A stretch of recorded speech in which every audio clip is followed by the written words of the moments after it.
মাইনা নিছে ভাই, আলহামদুলিল্লাহ আলহামদুলিল্লাহ, বারবার বলবো মাইনা তো নিছে। মেধা বুদ্ধির খেলাটা দরকার, হ্যাঁ খেলতে হবে তো আপনাকে। এরকম দৃশ্য আমরা বহুদিন পর দেখলাম। ইয়েস, এই প্রশ্নটা অবশ্যই করতো, ফারায়া ভালাইতো তো, কিন্তু এখন ফারায়া না ফারায়া একটা ধন্যবাদ দেওয়া উচিত না ডক্টর ইউনূস স্যারকে? বহুদিন পর দেখলাম। শাবাশ শাবাশ শাবাশ, দ্যাটস হোয়াট আই ওয়ান্ট। মানে আমি ঠিক এটাই চাই, আর কথাই না, এবার কাজে জবাব দেওয়া শুরু করেছে। দর্শক সালাম আরবো এখানে, লাশ পড়বে শ্মশানে। আজকে একেবারে হাটে হাড়ি ভেঙে দিয়েছেন, সবাই রেড জোনে আছে, কাউকে গ্রিন সিগন্যাল দেওয়া হয় নাই।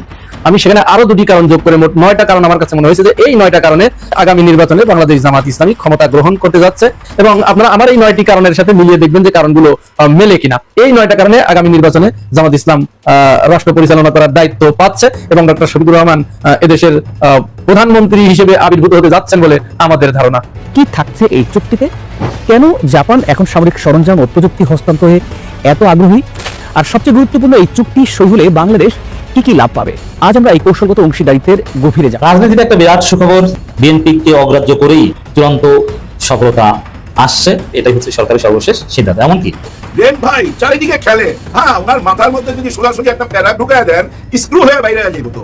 চারিদিকে বুদ্ধি খেলায়, চারিদিকে বুদ্ধি খেলায়। আসসালামু আলাইকুম প্রিয় দর্শক, বর্তমান সময়ের বাংলাদেশের রাজনৈতিক প্রেক্ষাপট বা রাজনৈতিক পরিস্থিতির উপর বিশ্লেষণ করে আপনাদের সামনে কিছু গুরুত্বপূর্ণ ভিডিও ফুটেজ নিয়ে হাজির হয়েছি। এমনকি যারা ভিডিওটি অন করেছেন তারা ভিডিওটি না টেনে সম্পূর্ণ মনোযোগ সহকারে দেখবেন, তাহলে ভিডিওর মূল রহস্য বা আসল ঘটনাগুলো জানতে বা বুঝতে পারবেন। তো প্রিয় দর্শক, আমি আর বেশি কথা বাড়াবো না, চলুন দেখে আসি সেই আজকের কাঙ্ক্ষিত ভিডিওগুলো। তবে তার আগে বলি, যারা এখনও চ্যানেলটি সাবস্ক্রাইব করেননি তারা সাবস্ক্রাইব করে পাশে থাকা বেল আইকন বাটন ক্লিক করে দিন, আর যারা ইতিমধ্যে সাবস্ক্রাইব করে রেখেছেন তাদেরকে অসংখ্য ধন্যবাদ। তো চলুন দর্শক, একটা লাইক দিয়ে আমরা ধারাবাহিকভাবে সকল ভিডিওর বিস্তারিত আলোচনা দেখে আসি। আগামী নির্বাচনে কোন দল সরকার গঠন করতে যাচ্ছে তথা রাষ্ট্র ক্ষমতায় অধিষ্ঠিত হতে যাচ্ছে, এই নিয়ে নানান কল্পনা জল্পনা এবং বিশ্লেষণ শুরু হয়ে গেছে।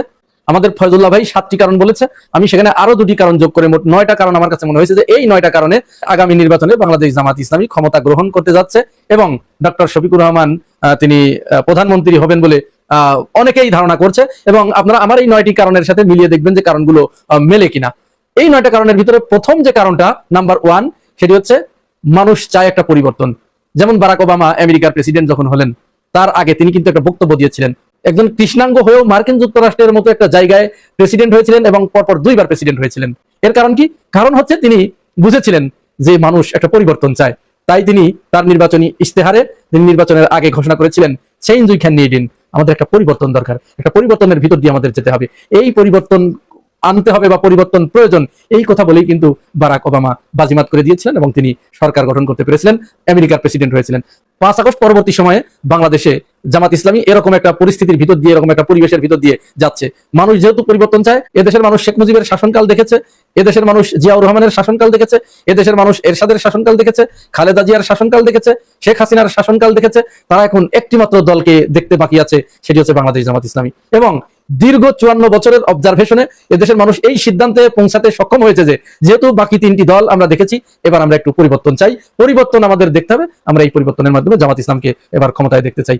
এই চিন্তা ভাবনা কিন্তু ইতিমধ্যেই মানুষ করতে শুরু করেছে বলে আমাদের কাছে মনে হচ্ছে। 2 নম্বরে এসে জামাত ইসলামের কূটনৈতিক তৎপরতা কিন্তু চোখে পড়ার মতো।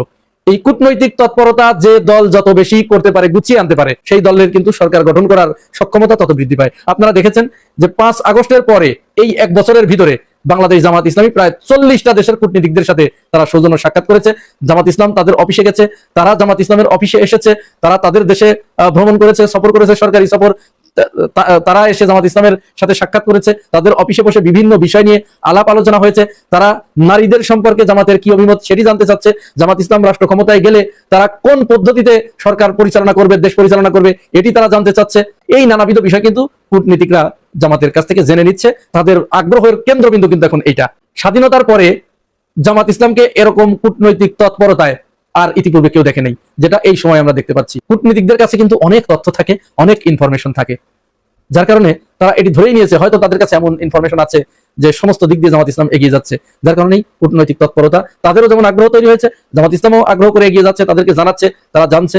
সুতরাং এখানে আমরা বলতেই পারি যে এই দিক দিয়ে জামাত ইসলাম অনেক এগিয়ে অন্যান্য দলের চেয়ে। অন্যান্য দলের কিন্তু কূটনৈতিক তৎপরতা এইভাবে চোখে পড়ার মতো আমাদের কাছে এখন আমরা পাই নাই। 3 নাম্বার হচ্ছে জামাত ইসলাম জুলাই গণ অভ্যুত্থানে অন্যতম ভূমিকা পালন করেছে, সবচেয়ে বেশি ভূমিকা পালন করেছে। কারণ দীর্ঘ 17 বছর ধরে জামাত ইসলামের রাজনীতি এক প্রকার নিষিদ্ধই ছিল। তাদের কেন্দ্রীয় অফিস খুলতে পারে নাই, ওয়ার্ডের অফিস খুলতে পারে নাই, থানা পর্যায়ের কোনো অফিস খুলতে পারে নাই, জেলা পর্যায়ের কোনো অফিস খুলতে পারে নাই। তাদের নেতাকর্মীদেরকে জেল, জুলুম, খুন, গুম এমন কোনো কাজ নাই যা শেখ হাসিনা এই দলটির উপরে করেনি। সবচেয়ে মজলুম একটা দলে পরিণত হয়েছিল জামাত ইসলাম। এই দলের শীর্ষস্থানীয় প্রায় 6-7 জন নেতাকে কয়েকদিনের ব্যবধানে তারা ফাঁসি দিয়ে হত্যা করেছে জুডিশিয়াল কিলিং এর মাধ্যমে। এই দলকে তারা নেতৃত্ব শূন্য করতে আরো প্রায় প্রথম সারির 10-11 জন নেতাকে বিভিন্ন মেয়াদে তারা সাজা দিয়ে জেলখানার ভিতরে আবদ্ধ করে রাখে। সর্বশেষ এই সরকার বিদায় নেওয়ার পালিয়ে যাবার 2-3 দিন আগে জামাত ইসলামকে তারা নিষিদ্ধ ঘোষণা করে দেয়। সুতরাং আমরা যদি এই যে ঘটনা পরম্পরাগুলো দেখছি, ওইটা যদি আমরা ইউসুফ আলাইহিস সালামের ঘটনার সাথে তুলনা করি, যে ইউসুফ আলাইহিস সালামকে জেলখানার ভিতরে বন্দী করলেন, পরবর্তীতে আল্লাহ রাব্বুল আলামিন তাকে ওই দেশের মিশরের খাদ্যমন্ত্রী হিসেবে বের করলেন, তো এরকম একটা ঘটনা কিন্তু ঘটতে যাচ্ছে বলে আমাদের কাছে মনে হচ্ছে। এটা কিন্তু অসম্ভবের কিছুই নয়। এরপরে বর্তমান সময়ে যে রাজনৈতিক দলগুলো আছে, এই দলগুলোর ভিতরে সবচেয়ে সুশৃঙ্খল দল হচ্ছে জামাত ইসলামী। জামাত ইসলামের প্রত্যেকটা ওয়ার্ডে ওয়ার্ডে তাদের কমিটি আছে, সমস্ত জায়গায় তাদের নেতাকর্মীরা ওয়েল অর্গানাইজড, এবং চেইন অফ কমান্ড তাদের এত মজবুত যে তারা যে কোনো মুহূর্তে যে কোনো একটা আন্দোলনের যদি ডাক দেয়, যে কোনো কাজের নির্দেশ দিলে সাথে সাথে সেটি বাস্তবায়ন হয়ে যায়। এই শৃঙ্খলার কারণে দেখেন এই দলে কোনো চাঁদাবাজি নেই, তিল পরিমাণ চাঁদাবাজি নেই। হাইকমান্ড থেকে বলে দিয়েছে যে আমার নেতাকর্মীরা যদি কোনো রকম, এমনিতেই এই দলে কেউ চাঁদাবাজি করে না, ওই ধরনের দখল বাণিজ্য এগুলো করে না, তারপরেও তাদেরকে সতর্ক করা হয়েছে যদি কেউ এই ধরনের কাজের সাথে জড়িত হয় তাহলে তাদেরকে বিন্দুমাত্র ছাড় দেওয়া হবে না। এরা তো নিজের পকেট থেকে টাকা দিয়ে দল করে, সুতরাং এদের চাঁদাবাজি দরকার হয় না। তো এরকম একটা সুশৃঙ্খল দল এই মুহূর্তে জামাত ইসলাম।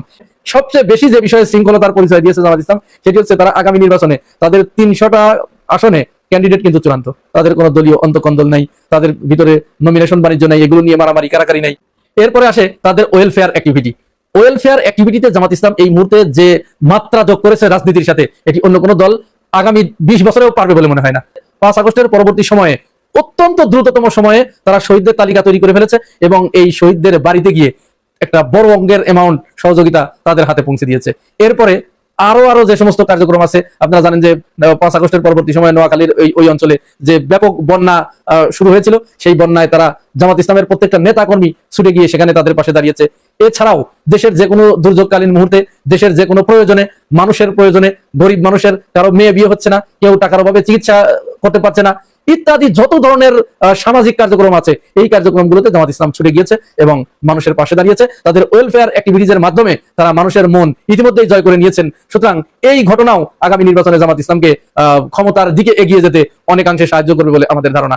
আমরা আবার প্রমাণ করলাম, হ্যাঁ, বাংলাদেশ আবার প্রমাণ করলো আমরা সব ধর্মের প্রতি শ্রদ্ধাশীল। এই যে পূজা হয়ে গেল 5 দিনের দুর্গা পূজা, খুব সুন্দরভাবে শেষ হলো, কিন্তু দুর্গাকে বিসর্জন দেওয়ার জন্য যখন নদীর দিকে নিয়ে যাচ্ছিল, তখন বিজয় র্যালি বের হয়েছিল একটা, মানুষ আর মানুষ, হ্যাঁ, জনসমুদ্র, সামনের ভাগে সবাই নাচানাচি করতেছে, ঢোল বাজাচ্ছে, দুর্গাকে নিয়ে যাচ্ছে, চারিদিকে লোক দাঁড়ায় রয়েছে। এরকম দৃশ্য আমরা বহুদিন পর দেখলাম। একটু অতীতে তাকান তো, গত 15-16 বছরে যখনই দুর্গা পূজা হইতো, কিছু না কিছু তো ঘটতোই, অনেক রকম ঘটনা ঘটছে। সনাতনী ভাই বোনদের বাড়িঘর পোড়াইয়া দেওয়া হয়েছে, ওইটা কারা পোড়াইছে, তাদেরকে ধৈর্য আনছে। মনে আছে আপনার, যখন এই যে আন্তর্জাতিক বিচার ট্রাইব্যুনালে স্বাধীনতার পক্ষে আর বিপক্ষের বিচার চলতেছিল, হ্যাঁ, রাজাকারদের বিচার চলতেছিল, ওই টাইমটা একটু খেয়াল করে দেখেন, যখনই একটা রায় ঘোষণা হইতো, এরপরই কিন্তু কেন জানি হিন্দু ভাই বোনদের বাড়িতে আক্রমণ হইতো। আর কারা আক্রমণ করলো, ওদেরকে খুঁজা বাই করার পর দেখা যাইতো ওদের দাড়ি টুপি পাঞ্জাবি পরা। এরকম বহু ঘটনা দেখছি। এমনকি এই যে কুমিল্লায় 2021-এর ঘটনায়, কুমিল্লাতে মনে আছে ধর্মগ্রন্থ রেখে আসছিল কারা, হিন্দুর দেবীর পায়ের নিচে, মনে আছে? এবং আমাদেরকে সিসি ফুটেজও দেখানো হয়েছিল, এই যে সময় টিভি, 71 টিভি, অনেক টিভি থেকে, যে কিভাবে যাচ্ছে সেই অপরাধী ওই ধর্মগ্রন্থটা ওইখানে রাইখা আসতেছে, এগুলো আমরা দেখছি। দেখেন ওই টাইমে ক্ষমতায় কারা ছিল? আওয়ামী লীগ সরকার, তাই না? তাহলে ওটা কি করে হইলো, কেন হইলো, এগুলো প্রশ্ন উঠতো না আমাদের মনে? আজকে এই প্রশ্ন আরো বড় করে দেখা দিচ্ছে আমার মনে, অন্তত যে গত 15-16 বছর এইসব কুটচাল কারা দিত, নিজেরাই কিন্তু এগুলা করতো, জানেন, নিজেরাই এইসব ঘটনা ঘটায়া প্রশাসনের সহযোগিতায় ঘটাইতো। এবং এই কুমিল্লার এই ঘটনাটা আন্তর্জাতিক মিডিয়াতে ছড়াইয়া গেছিল 2012 থেকে 11 থেকে 16 পর্যন্ত। ওই টাইমও ভাই প্রত্যেক দুর্গা পূজার আগে পরে এবং দুর্গা পূজার মধ্যে কিছু না কিছু ঘটছেই। 33,000 মণ্ডপ, পূজা মণ্ডপ আছে বাংলাদেশে, আমি যতটুকু জানি, আমার জানা ভুলও হইতে পারে। 33,000 পূজা মণ্ডপে পূজা চলছে এই বছর, মানে এই যে ডক্টর ইউনূস স্যারের সরকারের আমলে একটি ঘটনাও ঘটে নাই, কোন রকম কোনো অঘটন ঘটে নাই ভাই। কোথাও দেখাইতে পারবেন? যদি ঘটতো তাইলে তো ভাই আওয়ামী লীগের ওরা একটা ইস্যু পাওয়া যেত না, শেখ হাসিনা একটা ইস্যু পাওয়া যেত না, অবশ্যই পাওয়া যেত, এবং মিডিয়ার সামনে চিৎকার করে বলতো যে দেখেন জঙ্গি ইউনূসের হাতে হিন্দু ভাই বোনদের জীবনের নিরাপত্তা নাই, হিন্দু ধর্মের কোনো নিরাপত্তা নাই, এগুলো তো বলতো ভাই, বইলা ফাটায় ফেলাইতো। কিন্তু এরকম কোনো অভিযোগ আসে নাই। কি সুন্দরভাবে 5টা দিন পার হয়ে গেল, আজকে 6 দিনে পড়ছে ভাই। এবং এই 5 দিনে আমাদের যে মিডিয়া, হ্যাঁ আমাদের এই যে চ্যানেলগুলো আছে, প্রত্যেকটা চ্যানেল থেকে প্রতিটি পূজা মণ্ডপে গেছে, এবং যারা গেছিল তারাও কিন্তু লাল শাড়ি পরে এমন ভাবে গেছে যেন ওই দুর্গা পূজার উৎসবের একজন, এরকম হয়ে গেছে না ভাই। কিন্তু এরকম যদি না হইতো, কোনো অঘটন ঘটতো, তাহলে কিন্তু ওইখান থেকে চিৎকার আরম্ভ হয়ে যেত, এবং ভারতের মিডিয়া কিন্তু এটা আন্তর্জাতিকভাবে অভিযোগ করত এখানে হিন্দু ধর্ম নিরাপদ না। এবং সবচেয়ে বড় কথা কি জানেন? বড় প্রশ্নটা কি আসতো, যে এই সরকার একটা পূজাই চালাইতে পারলো না ঠিক মতো, একটা ধর্মের মানুষকে তাদের পূজাই করতে দিতে পারলো না, এরা নির্বাচন করবে কিভাবে? এই প্রশ্নটা করতো না? ইয়েস, এই প্রশ্নটা অবশ্যই করতো, ফাটায় ভালাইতো তো। কিন্তু এখন ফাটায় না ফালায়া একটা ধন্যবাদ দেওয়া উচিত না ডক্টর ইউনূস স্যারকে? বহুদিন পর দেখলাম শান্তিপূর্ণভাবে পূজা পালন করলো আমাদের সনাতন ধর্মের ভাই বোনেরা। এই জন্য কি উনাকে কেউ ধন্যবাদ দিচ্ছেন? কেউ ধন্যবাদ দেয় নাই, একটি ধন্যবাদও পায় নাই। কিন্তু কোন একটা প্রবলেম যদি হয়তো ভাই ওই কুমিল্লার মতো ঘটনায়, তাইলে তো ফাটায় ফেলাইতো। এখন প্রশ্ন হয়েছে ভাই, আগের যে ঘটনাগুলা ঘটতো এরা কারা ঘটাইতো? ওই কুচক্রী মহলই ঘটাইতো, নিজেরাই ঘটাইতো, ঘটাইয়া বুঝাই দিত যে এই দেশে জঙ্গি আছে, এই দেশে মৌলবাদী উত্থান হয়েছে, এবং এগুলা দেখাইয়া ওদেরকে ধইরা ওই আয়না ঘরে ভইরা জেলে ঢুকাইয়া মামলা দিয়া ওদেরকে বুঝাইতো যে দেখেন আমরা কিন্তু জঙ্গির বিরুদ্ধে আছি। আর ওই টাইমে কিন্তু আমেরিকাও জঙ্গি কোনো দেশে দেখলে, এবং ওই জঙ্গির বিরুদ্ধে যদি কোনো সরকার কোনো অ্যাকশনে যাইতো, ওরাও হেল্প করতো, কিন্তু টাকা পয়সা বুদ্ধি দিয়া হেল্প করতো। কারণ ওই টাইমে তো ওরা ওই আফগানিস্তান আর ইরাকের সঙ্গে গুতাগুতি করতেছে। তারপরে একটা টাইমে আইসা এখন বুঝতে পারছে যে না, তাদের সব চিন্তা ভাবনা ভুল। হ্যাঁ, পশ্চিমেরা বুঝা ফেলাইছে ভাই, তাদের চিন্তা ভাবনা ভুল। এখন তাদের সঙ্গে সবচেয়ে ভালো সম্পর্ক আফগানিস্তানের। হ্যাঁ, এখন দেখেন এমন একটা অবস্থা দাঁড়াইছে, ভারতের মোদী সাহেব আফগানিস্তানের সাথে বন্ধুত্ব করার জন্য 1 হাত না ভাই 2 হাত বাড়ায় দিয়া দাঁড়ায় থাকে। অথচ এই ভারতই কিন্তু এই তালেবানদেরকে টেরোরিস্ট বইলা আখ্যায়িত করতো আন্তর্জাতিক মিডিয়াতে, এখন তাদের সঙ্গে বন্ধুত্ব করতে চায়। শুধু পশ্চিম না ভাই, পূব পশ্চিম উত্তর দক্ষিণ সবাই বুঝা ফেলাইছে এই দেশের ইসলামের উত্থান হয়েছে, জঙ্গির উত্থান হয় নাই। এই জঙ্গির ট্যাগ গুলো যে দেওয়া হয়তো আমাদেরকে, এটা তো এবার পূজাতে বুঝতে পারছেন। এবার পূজায় কোনো কিছু ঘটলো না কেন? কারণ প্রশাসন ভাই একদম তার নিজের দায়িত্ব পালন করছে, এবং রাজনীতিবিদরা, রাজনৈতিক দলরাও ভাই তাদের সঠিক দায়িত্বটা পালন করছে, যার জন্য সুন্দর পরিবেশে আমরা পূজাটা শেষ করতে পারছি। এই পূজাকে ক্যাশ করে অনেক কিছু ঘটাইতে পারতো, চেষ্টার কিন্তু ত্রুটি করে নাই, কিন্তু পারে নাই। হ্যাঁ পারে নাই, কেন পারে নাই? আমাদের তো আসলে চোখ খুলে গেছে, আমরা তো বুঝতে পারছি ভাই এই জঙ্গি ট্যাগ লাগায়া এই ব্যবসা বছরের পর বছর না ভাই, যুগের পর যুগ চালায়া গেছে। এখন আর ওই ট্যাগ দিয়া লাভ হবে না, বরঞ্চ এখন অনেকে অহংকার নিয়ে বলে আমি রাজাকার। অহংকার নিয়ে কয়তো আমি রাজাকার, রাজাকার শব্দটা এখন বিজয় প্রতীক হয়ে দাঁড়াইছে। কারণ এই স্বাধীনতার পক্ষে আর বিপক্ষের রাজনীতি এই দেশে চলবে না, এই রাজনীতি যেই করবে সেই ডুববে। দেখেন ডক্টর ইউনূস সরকার প্রমাণ করে দিল সুষ্ঠু নির্বাচন উনি করতে পারবে। এই পূজার দিকে সবাই তাকায় ছিল ভাই, আন্তর্জাতিক মিডিয়াও তাকায় ছিল, ওরা সবাই ধরে নিছে কিছু না কিছু একটা ঘটবে, কিচ্ছু ঘটে নাই। এতেই প্রমাণ হয়ে যায় ওনার অধীনে সুন্দর একটা নির্বাচন হইতে যাচ্ছে। আবার দেখেন যে ডাকসুর 2টা নির্বাচন হয়ে গেল, 2টা না 3টা, এটাও কিন্তু সুষ্ঠুভাবে হয়েছে। অতীতের রেকর্ড ঘাইটা দেখেন, ডাকসুর নির্বাচন এত সুন্দরভাবে কেউ করতে পারে নাই। এগুলা সব পয়েন্ট মিলায়া এই সরকারের অধীনে নির্বাচন হবে। ভাই ব্রাদার, গেম ওভার, মাঠ ক্লিয়ার।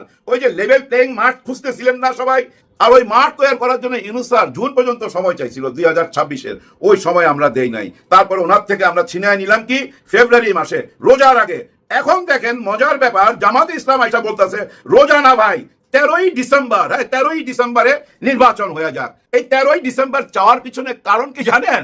কারণ একটাই, 16ই ডিসেম্বরের বিজয় উৎসবটা ওনারা করতে চায়। হ্যাঁ, ওনারা ক্ষমতায় আইসা ওই বিজয় উৎসবটা, স্বাধীনতার বিজয় উৎসব ওনারা করতে চায়। প্রিয় দর্শক, ভিডিওটি কেমন হয়েছে? ভিডিও সম্পর্কিত কোনো তথ্য বা মতামত থাকলে কমেন্টে জানিয়ে যাবেন। আজকের মতো নিউজটি এখানে শেষ করছি, ফিরে আসছি পরবর্তীতে অন্য কোনো নতুন টপিকস নিয়ে। সে পর্যন্ত ভালো থাকবেন, আল্লাহ হাফেজ।